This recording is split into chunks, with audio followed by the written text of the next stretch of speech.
খতমে তারাবির জন্য 2 জন হাফেজ নিয়োগ দেওয়া হবে কেন্দ্রীয় মসজিদে। অনেক হাফেজে কোরআনরা সিরিয়াল ধরেছে তারাবি পড়াবে। কার মনে না চায় এত বড় এক মসজিদে আমি যদি চান্স পাইতাম তো আমার কপালটা খুলে যেত। শুক্রবার দিন সবাই দরখাস্ত রাখলো, ইন্টারভিউ শুরু হয়ে গেল। পরের জুমায় অসংখ্য ছাত্রদেরকে দেখছি খতমে তারাবির জন্য ইন্টারভিউ সিরিয়াল দিয়েছে। ইন্টারভিউ বোর্ডের ভিতরে আমি ছিলাম। কয়েকজন হাফেজকে আমরা সিলেকশন করছি যে এদেরকে নেওয়া হবে। এদের তেলাওয়াত সুন্দর, পড়াও বড় মজার। আমরা কাগজগুলো এক জায়গায় জমা করছি। পরের জুমায় আমরা ঘোষণা দিয়ে দিব কোন মায়ের সন্তান চান্স পাবে। পরের জুমায় যখন জুমার নামাজের পর 3টার দিকে যখন আমরা বসে বসে ফলাফলগুলা দেখতেছি যে কাকে কত নাম্বার দেওয়া হয়েছে, দরওয়াজা লাগায় দিছি, জানলা লাগায় দিছি, এসি ছেড়ে দেওয়া হয়েছে, সব লাগানো, বাহির থেকে কিছুই দেখা যায় না। ইন দি মিন টাইমে মসজিদের বারান্দার দরওয়াজায় কে যেন নক করতেছে। খাদেম সাহেব আস্তে করে জালনা খুইলা উকি মাইরা দেখতেছে যে 2টা ছোট বাচ্চা বাহিরে দাঁড়িয়ে আছে, একেবারে অল্প বয়স। খাদেম প্রশ্ন করলো, তোমরা কারা, কেন আসছো? বলে, আমরা 2 জন আসছি খতমে তারাবির ইন্টারভিউ দেওয়ার জন্য। খাদেম সাহেব একবার পায়ের দিকে তাকায়, আবার জামার দিকে তাকায়, কারণ কথার সাথে বাহ্যিক সুরত মিলে না। অন্য অন্য ছাত্রদেরকে দেখছি কত উন্নত পোশাক পরে, গেটআপ কত সুন্দর করে ইন্টারভিউ দেওয়ার জন্য আসছে। আর এই 2 জনের দিকে তাকায় দেখলাম মনে হয় রাস্তায় ভিক্ষা করতে করতে আইছে, মানায় না, একেবারে গরিব। খাদেম বলল, ইন্টারভিউর ম্যাচ শেষ, চলে যাও বাড়িতে, নেওয়া হবে না। যাদের ব্যাপারে পরীক্ষা নেওয়া হয়েছে তাদের ব্যাপারে ঘোষণা দেওয়া হবে। বাচ্চা 2টা নাসরবান্দা বলতে আছে, আমাদের তো টাকা নাই যে আমরা ভাড়া দিয়ে এখানে আসব। বাবায় বড় কষ্ট করে 2-4টা টাকা জমা কইরা পকেটে দিয়া পাঠায় দিছে, এজন্য আসতে দেরি হয়েছে। খাদেমের বড় মায়া লাগছে, কারণ খাদেমও গরিবের সন্তান। ভিতরে গিয়া মুয়াজ্জিম সাহেবের বলতে আছে, ও ভাই, বাহিরে 2টা বাচ্চা দাঁড়ায় আছে, ওরা নাকি হাফেজে কোরআন, কিন্তু দেখলে তো মানায় না। মুয়াজ্জিম সাহেব ধমক দিয়া বলতে আছে, কোনো সুযোগ নাই, তাড়ায়া দাও। খাদেম গিয়া ইমামের কানে কানে বলতে আছে, হুজুর, বাহিরে 2টা বাচ্চা দাঁড়িয়ে আছে, চেহারার ভিতরে এত মায়া, কিন্তু বাহ্যিক সুরত মিলে না, ওরা নাকি কোরআনের হাফেজ। পাশেই তো রহমানিয়ার মুহাদ্দিস সাহেব বসা আছে, তিনি বলতে আছে, কি ব্যাপার, ফিসফিস করে আপনি কি বলতেছেন? বলে, হুজুর, বাহিরে 2টা বাচ্চা দাঁড়িয়ে আছে, তারা খতমে তারাবির ইন্টারভিউ দিতে চায়। মুহাদ্দিস সাহেব বলল, কোনো কথা নাই, আল্লাহর ঘরের দরওয়াজা খুলে দাও, এখানে কোনো পার্সিয়ালিটি চলবে না। আল্লাহর ঘরের দরওয়াজা সবার জন্য খুলে দেওয়া হবে, আসতে দাও, ভিতরে বসতে দাও।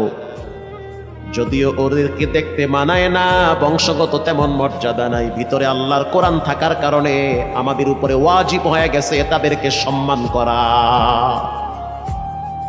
কোন দিক থেকে মানায় না, কিন্তু ভিতরে আল্লাহর কোরআন আছে, এজন্য তাদের মর্যাদা অনেক বেশি। এবার বাচ্চা 2টা বাহিরে উজুখানায় গিয়া সুন্দর করে উজু বানাইল। উজু বানাইয়া ভিতরে ঢুইকা আমি তাকায় দেখতেছি লঙ্গির এক মাথা নিচে আর এক মাথা উপরে, এতটাই ভয়াবহ অবস্থা। কিন্তু আজীব দৃশ্য, 2 জনের চেহারা একই রকম লাগে। 2 জনের চেহারা একই রকম লাগে, কে বড় কে ছোট বোঝা বড় কঠিন হয়ে গেছে। মুসলমান ভাইয়েরা আমার, ইমাম সাহেব প্রশ্ন করলো, তোমরা 2 জনের বাড়ি কোথায়? বলে, আমরা নারায়ণগঞ্জে ভাড়া থাকি। বাড়ি কোথায়? বলে, আমাদের বাড়ি কুড়িগ্রামে। কুড়িগ্রাম থেকে ঢাকায় কেমনে আসছো? বলে, বাবায় ঢাকায় নিয়ে আসছে। কয় মাসে কোরআন শরীফ খতম করেছ? বলে, আমরা 2 জনে 11 মাসে 30 পারা কোরআন খতম করেছি।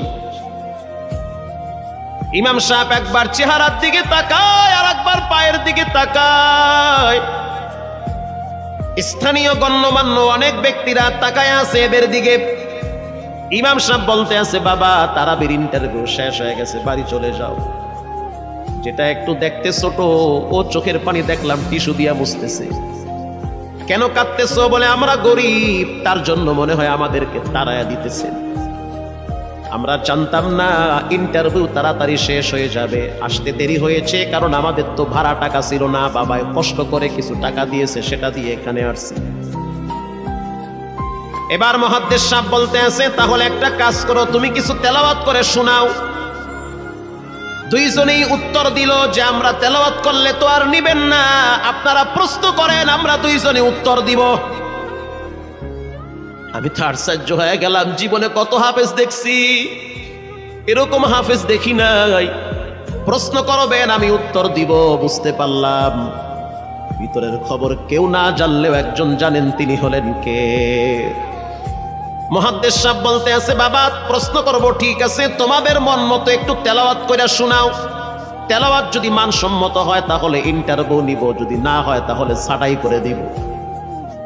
এবার ছোট যেটা সেটা তেলাওয়াত শুরু করলো সূরা তাহা থেকে।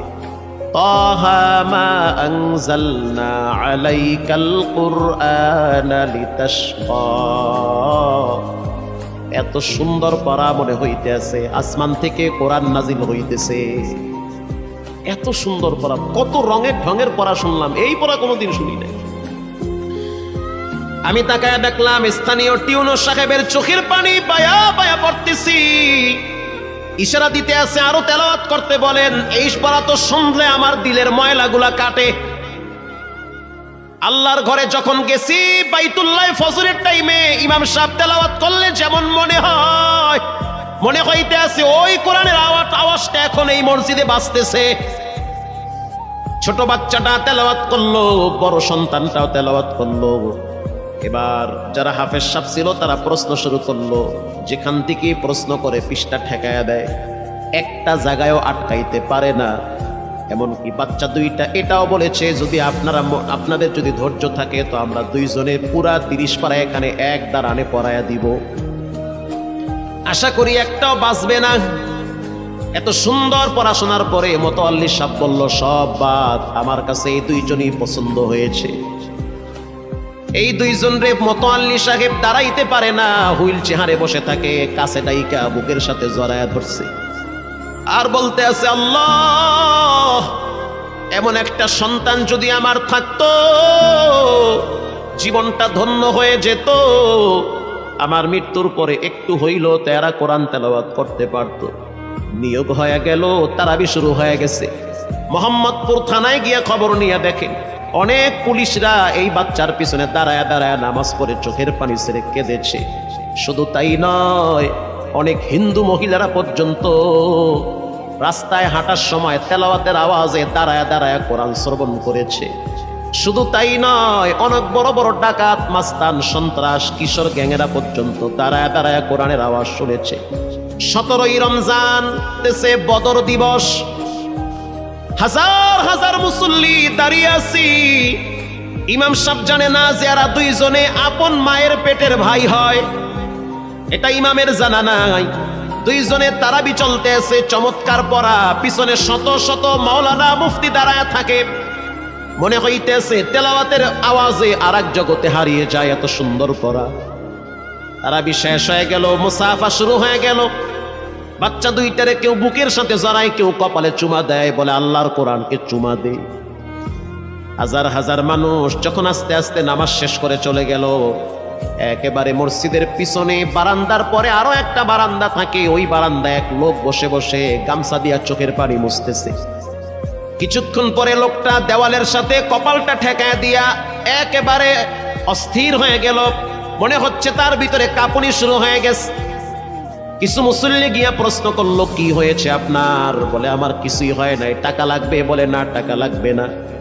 তাহলে আপনি কেন এখানে কাঁদতেছেন?